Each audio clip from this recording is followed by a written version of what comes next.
Henri, c'est une fête et c'est aussi l'anniversaire de papa. Tu ne peux pas te retenir. Nous avons supporté ça depuis plusieurs années. Yolande, ils peuvent me vilipender, ils peuvent m'insulter, je ne broncherai pas. Je peux le supporter. Mais ils s'en sont pris à ma fille. Je ne peux pas l'accepter. Tu ne peux pas l'accepter. Si tu avais réussi comme Jacob ou Siméon, ils ne t'auraient pas traité ainsi. Ils ont maltraité Tatiana parce que toi, son père, tu es incompétent et pauvre. Bêtise!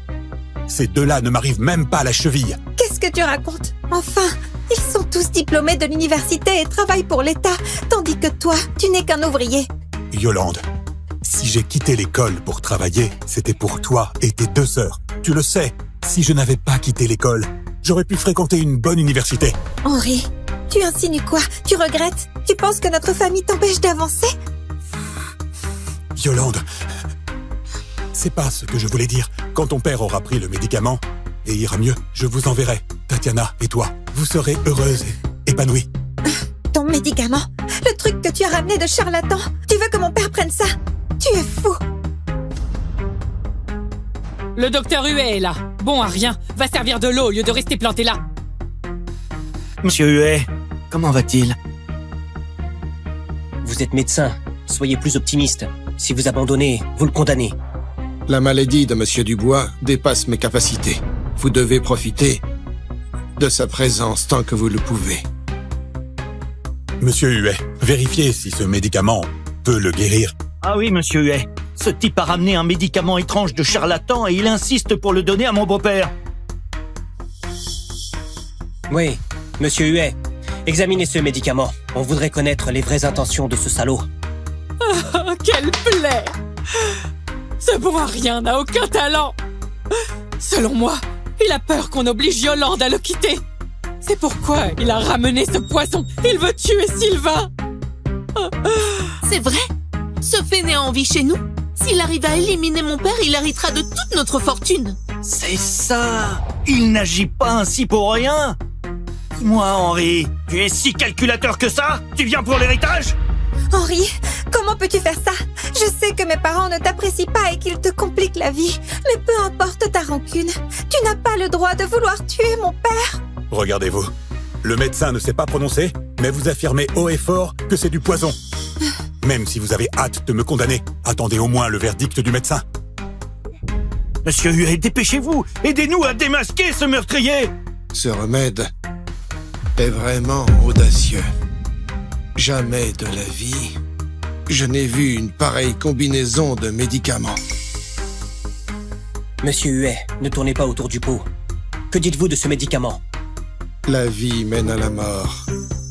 La mort mène à la vie. Celui qui a fait ce médicament est soit un charlatan qui ne sait rien faire en médecine, ou alors c'est un médecin extraordinaire. Monsieur Huet, arrêtez de philosopher. Dites-nous clairement si ce médicament est bon ou pas. Oui. En temps normal, ce médicament pourrait être fatal. Mais pour Monsieur Dubois, ce médicament pourrait être une lueur d'espoir. Je le savais. Ce bon à rien veut éliminer papa pour prendre ses biens. Exactement! C'est un simple ouvrier, il ne connaît aucun médecin! C'est un charlatan qui lui a donné ça! Je ne peux rien faire pour améliorer la santé de Monsieur Dubois. Pour ce qui en est de ce médicament, c'est à vous de décider quoi en faire. Monsieur Huet, je vous en prie, sauvez-moi. Monsieur Huet, vous êtes un grand médecin. Vous êtes le meilleur de Fleuville. Sauvez mon père, s'il vous plaît. Je vous l'ai déjà dit. Je ne peux rien faire pour lui. Monsieur Huet. Papa! Faites quelque chose! Faites bouillir ce traitement et faites-le lui boire. C'est peut-être son seul espoir.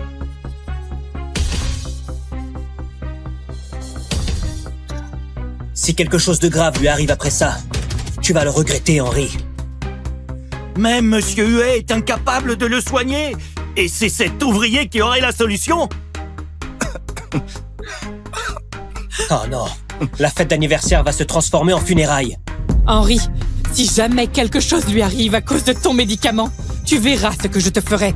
Monsieur Dubois, comment vous vous sentez? Mieux. Je vais mieux. Son médicament est efficace. continuez à lui donner le traitement. Même si cela ne le guérit pas, cela pourra au moins soulager ses souffrances. Très bien. Allez, je dois m'en aller. Au revoir, monsieur Huet. Mais ça alors, le médicament qu'a ramené Henri est vraiment miraculeux? Miraculeux, vraiment. C'est juste un coup de chance. Un simple ouvrier comme lui ne connaît aucun grand médecin. Henri, pourquoi tu restes là, hein? Il reste beaucoup de vaisselle à laver. Tu comptes vraiment laisser Yolande s'en charger toute seule? Va l'aider!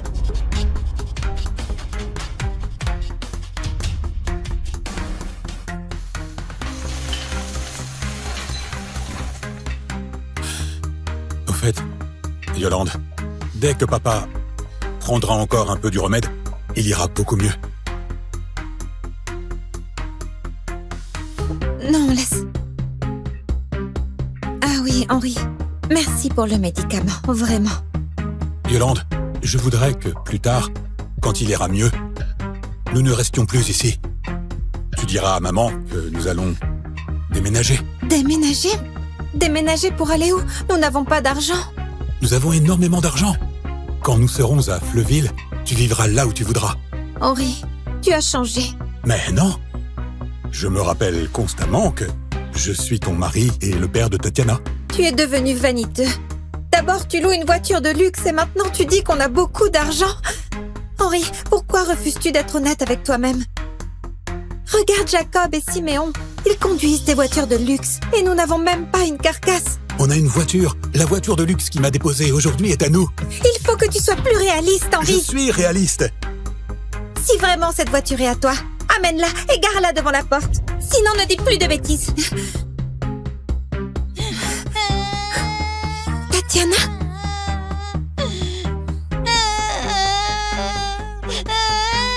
Tatiana, pourquoi tu pleures? Mamie leur a acheté des jouets et je n'ai rien eu. Sois sage. Tu es encore trop jeune pour jouer avec ça. Tu n'en as pas besoin. Je sais jouer avec ça. Ah bon? Combien font 1 + 1? Tu es déjà grande et tu n'es pas encore en maternelle. La fille d'un incapable est aussi une incapable. Si on lui donne le Rubik's Cube, elle risque de le manger. Théo et Léo, appliquez-vous. Celui qui finit en premier aura 100 €. D'accord. Oh, j'en ai marre. Ah, mon petit champion, il a du caractère depuis petit, comme moi, son père. Odile, quand Léo aura fini, nous prendrons volontiers les 100 €.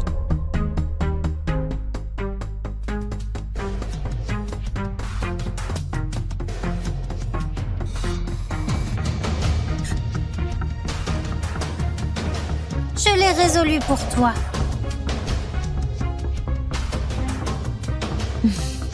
Odile, Tatiana a fini. Tu as promis 100 €, n'est-ce pas?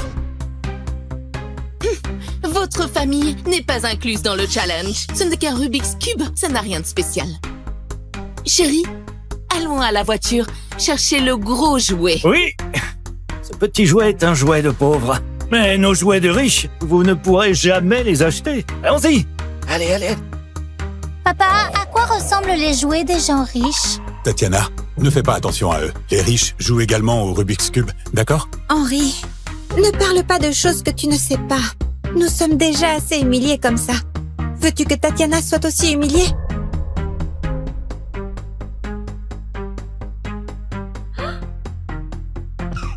Tu fais quoi? Ne touche pas à ma voiture! Théo, pourquoi tu as frappé Tatiana? Ça fait quoi s'il l'a frappé? Elle aurait dû rester tranquille. Exactement. Henri, si tu es vraiment homme de talent, achète une voiture à ta fille aussi. Sinon, elle mérite qu'on la frappe. Ferme-la! Henri, toi, ferme-la. Tu n'as pas de voiture et Tatiana non plus. Elle ne doit pas toucher la sienne et tu ne dois pas louer de voiture pour frimer. Pourquoi tu y as touché? Dis-moi pourquoi. Tatiana, je te l'ai déjà dit, ne touche pas aux choses des autres.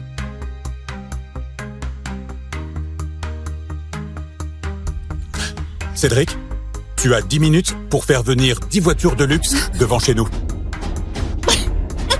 Ouais, arrête de faire semblant. 10 voitures de luxe? Toutes les voitures de luxe de Fleuville n'atteignent pas 10. Franchement, si ce bon à rien arrive à faire venir 10 voitures de luxe devant cette maison, je m'arracherai les yeux sur le champ. Et moi, je lécherai les roues de chacune des 10 voitures, hein? Qu'en penses-tu?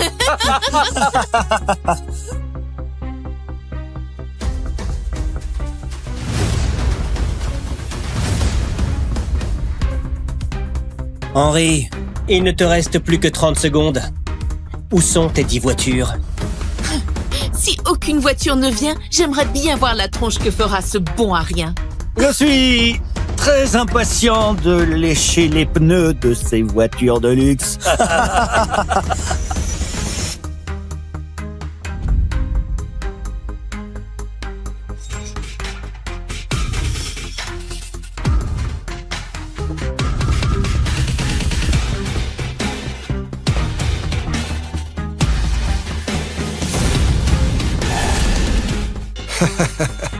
Monsieur Blanc, Maître Blanc, a commencé il y a 1 an. Et pourtant, il a déjà obtenu des résultats très impressionnants. Tel père, tel fils, son talent pour les affaires est à la hauteur du vôtre. Ce qui est regrettable est qu'on s'est connus il y a à peine 1 an. Mon fils Henri a connu de rudes épreuves. Maître Blanc, vous êtes un jeune homme très talentueux. Tonton Caron, c'est trop gentil. Au fait, papa, on a déjà fini la plupart des tâches ici. Il faut penser à organiser le personnel de Fleuville. D'accord. Henri, à partir d'aujourd'hui, tu es officiellement PDG de la filiale de Fleuville du groupe Saint-Pierre. Merci, papa. J'aimerais me rendre à Fleuville le plus tôt possible. La fête approche et aujourd'hui, c'est l'anniversaire de mon beau-père. Mon beau-fils cadre est de retour. Papa! Papy, je suis de retour. Je vous ai apporté un petit cadeau. 2 bouteilles de vin blanc. Je vous souhaite une longue et belle vie. Ah, merci. Entrez. D'accord? Ne vous fatiguez pas trop. Allez, allez. Ah, c'est mon beau-fils banquier qui arrive. Papa, Papa, papy, joyeux anniversaire. papa, je vous souhaite une belle et longue vie. Voici votre cadeau d'anniversaire, du thé raffiné. Merci. Venez à l'intérieur. Sylvain, où est ton gendre, Henri, celui qui travaille hors de la ville? Ce bon à rien n'est pas mon gendre. Considère-le comme mort. Maître Blanc, il y aura un grand banquet en votre honneur au Grand Hôtel Saint-Pierre. Aussi, plusieurs personnalités de la ville souhaitent vous connaître et désirent écouter vos conseils. Il faut reporter le banquet. Je dois d'abord rentrer pour célébrer l'anniversaire de mon beau-père. D'accord, on fera comme vous le souhaitez. Ah, dis-moi, le médicament que j'ai demandé, il est prêt?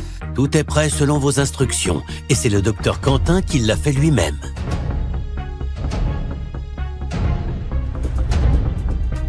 Puisque tout le monde est là, nous pouvons commencer. Papa, Henri n'est pas encore arrivé. On s'en fout de lui. Chez nous, on n'attend pas un bon à rien à table. Ah, il a peut-être pris un train lent, il arrivera demain. Les enfants doivent avoir faim. Mangeons. Je ne suis pas d'accord avec ce que tu viens de dire. Pourquoi tu mets la faute sur le train? Je pense plutôt que ce fainéant n'a pas travaillé et qu'il n'a rien pour s'acheter un billet.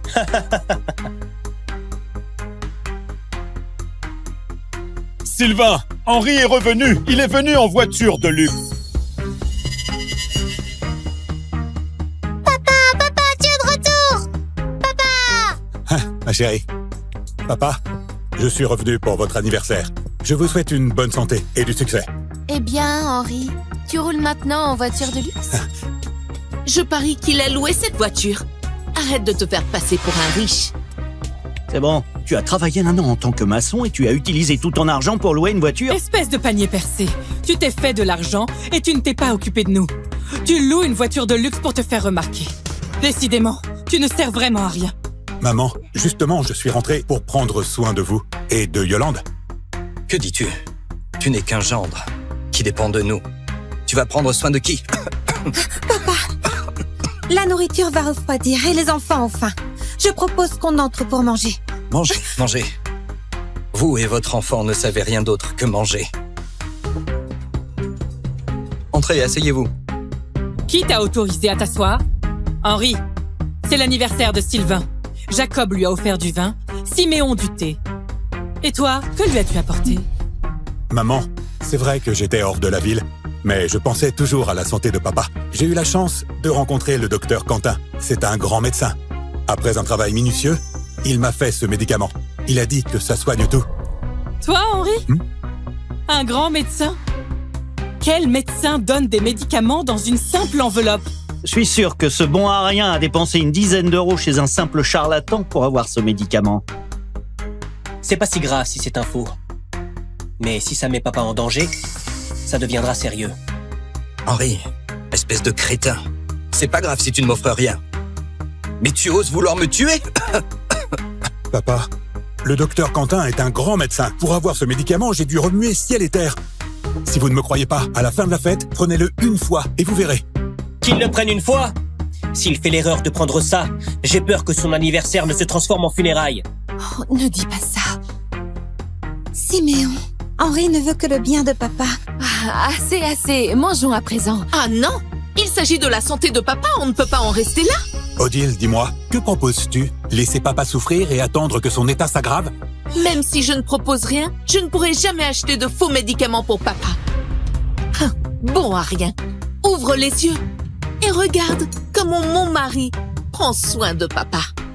Papa, j'ai fait appel à mes relations pour contacter le docteur Huet, médecin-chef de l'hôpital Saint-Pierre. Il viendra vous ausculter, il ne va pas tarder. Ah, Jacob, tu es vraiment prévoyant. Selon les rumeurs, cet hôpital privé a été créé par le groupe Saint-Pierre pour soigner les grandes personnalités. C'est le meilleur hôpital de Fleuville. Faire venir un si grand médecin a dû te coûter beaucoup d'argent.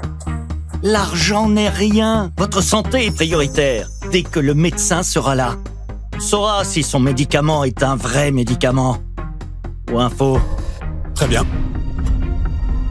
Allez, mangez. Voilà. Tatiana, des légumes. Il faut en manger pour grandir. Je veux aussi une cuisse de poulet. Non, ce n'est pas pour nous. Ton papy ne se sent pas bien. Les cuisses de poulet sont pour lui. Mais pourquoi ils peuvent en manger, eux? Pourquoi ils laissent pas les cuisses de poulet à papy? Tu veux manger une cuisse de poulet? D'accord, je vais t'en donner. Mangez, vous ne savez que ça. Vous mangez chaque jour ma nourriture. Ne dépassez pas les bornes. Tatiana, il faut laisser. Ne dépasse pas les bornes. Je veux quand même en manger. Pourquoi tu refuses de comprendre? Tu cherches à me mettre en colère, c'est ça? C'est à cause d'une cuisse de poulet que tu la frappes? Bon à rien. Tu te prends pour qui? Tu n'as même pas apporté d'argent et tu ramènes un faux médicament pour nous tromper? Tu te prends pour qui, hein? Maman, ce que vous dites n'est vraiment pas juste. J'ai quitté l'école à 18 ans pour travailler. J'ai soutenu Yolande et ses sœurs jusqu'à leur diplôme universitaire. C'est parce que j'ai voulu venir tôt que je n'ai pas retiré d'argent. Je vous donne tout mon salaire chaque année, n'est-ce pas? Hein? Ton salaire misérable n'arrive pas à combler mes besoins. De quels besoins parlez-vous? 80 000 € ne vous suffisent pas? Et malgré ça, ma fille ne peut pas manger de poulet sans que vous soyez d'accord? Si ce n'était pas par respect pour vous, j'aurais déménagé depuis longtemps. Eh bien, vas-y. Prends ta femme et ta fille. Allez-vous-en. Tatiana, on y va. Henri, ne parle pas à maman sur ce ton. Quel manque de respect. Je suis vraiment déçue de toi. Papa, je ne veux pas de cuisse de poulet. C'est pas délicieux. Je vais plus jamais en manger. Tatiana, il y a des cuisses de poulet à la cuisine. Allons en manger, tu veux? Viens. Henri,